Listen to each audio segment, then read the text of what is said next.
Hi, this is Maxime Verbist and it is our third video on destiny. If your imagination is shaped by wisdom and the desire to know everything about everything, is the most important thing in your life is to care. And if you are constantly suffering from greed from within and outside you, you may have a destiny of a gardener.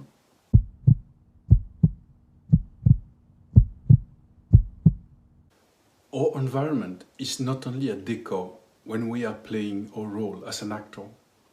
It is part of what we are. We draw from it everything. Oxygen, food, contact with people. But we are also giving to the environment. We human beings constantly shape our environment. And there is no nation, being a hunter-gatherer, who doesn't have an impact on his environment through some activity around agriculture. Gardening probably appeared in antique Mesopotamia. And when it appeared, it brought agriculture to its next level, because it's not only about growing crop. It is about planning, irrigating, selecting the different types of vegetables that may fit one to the other. With the invention of gardening, mankind reached the capacity to rethink entirely an ecosystem. A gardener is a person that recreates an environment. The imagination of the gardener is shaped by wisdom, but what is wisdom? If we want to take care of a garden, we have also, of course, to have a lot of small technical knowledge about the different plants and how to take care of them. But the most important is to understand how all those different species may interact to create a whole garden. So wisdom is that capacity of the consciousness to observe any component of a system and then after to put it together in a global vision. Wisdom is the capacity to interconnect the whole with its parts. So if you have a destiny of a gardener, your imagination is shaped by wisdom. That means that everything you do in life will require some study, because you want to understand everything to reconstitute that unity. Whenever you go to a new environment, you will have to observe and you will try to understand everything around you. It is a studious imagination. In the relational world, wisdom is called love. So when the newborn baby arrives to the world, he requires some dedicated adult to take care of him. And he will start to observe his first environment, which is the environment he creates with his mother usually. And will start to observe everything that's happened around her mother. What happened when he cries? How long does she take to arrive to take care of him? Could she understand him? All these elements will pile up and he will make himself a global vision on what he can expect and what he cannot expect from his mom. If you have a destiny of a gardener, what matters the most is to see how reliable are the people around you. And in a certain way, you will look like an accountant, because you will constantly observe what they do for you, and most of all, if they are reliable, if they keep their word, if they manage to understand your needs and take care of them. So the gardener is constantly observing his fellow human beings, and his emotional stability depends on the feeling he has, on the reliability of his surrounding, and he will constantly scan how reliable they are. He's at any moment capable to generate an entire list of what he owns to you and what is owned to him, or at least in his imagination. If a gardener dedicates so much time in studying his environment, it is because he needs all those information to take care of the garden. So the core feature of the gardener ethos, or his conatus, is to take care. Whenever he has the opportunity to take care of a person, an object, a place, an institution, he will feel reinforced from within, because caring is the way of his ethos. That is what will give him a meaning in his life. So the gardener capacity of caring will evolve along with his consciousness. And in a first level, he will start caring for very personal reason, and he will start caring about himself and practice what we call cocooning. He will gather as much material elements to constitute a small little place of his own where he feels at ease, and he will take care of himself. Then, afterwards, he will discover another way to care as his consciousness grows and he gets more and more aware of the needs around him.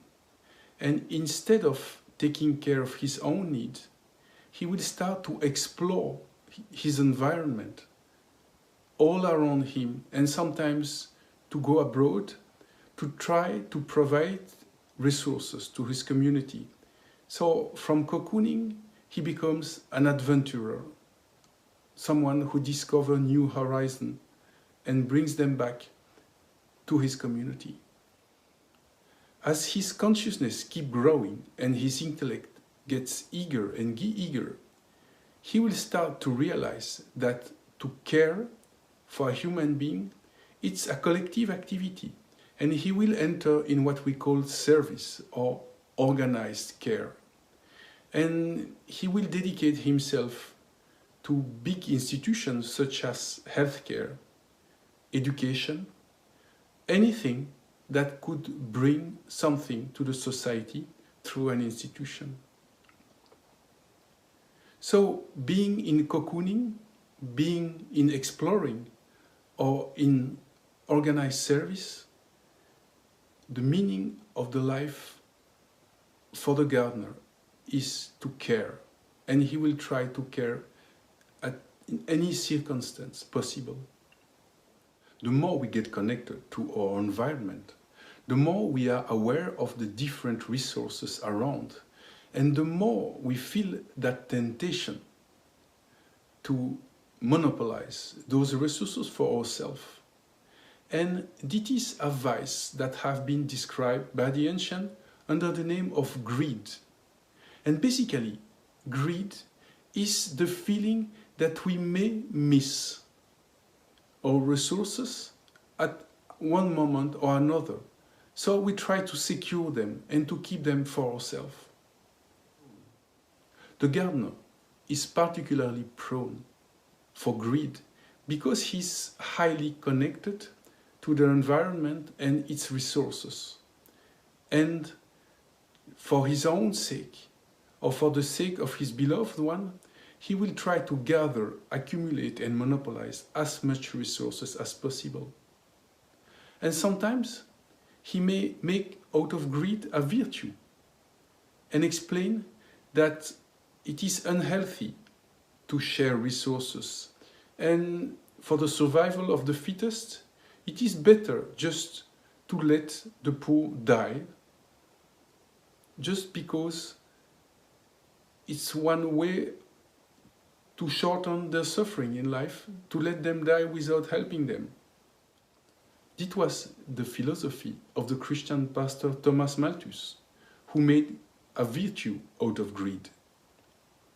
But the gardener is not only prone to fall himself into greed, He's constantly aware of the greed of others. And in some aspects, due to his capacity to take care, he generates a climate that will attract around him greed. So greed is the central feature that plagues the life of the gardener and of his surrounding. It is a source of constant suffering for him. It is his fate. The more we are aware of our environment, the more prone we are to greed. And there is no way to rationalize someone who is under greed. The only way to deal with it is to turn the table completely. And instead of watching the environment, seeking which resource we can monopolize, we can decide to do the contrary and to find all the positive things we received from the environment. And this is the practice of gratitude. So gratitude do not depend on how much we have. It depends on the consciousness oriented to what we receive instead of what we could get from the environment. And with a destiny of gardener, it is fundamental to cultivate gratitude. Of course, gratitude towards the people who have given us so many things.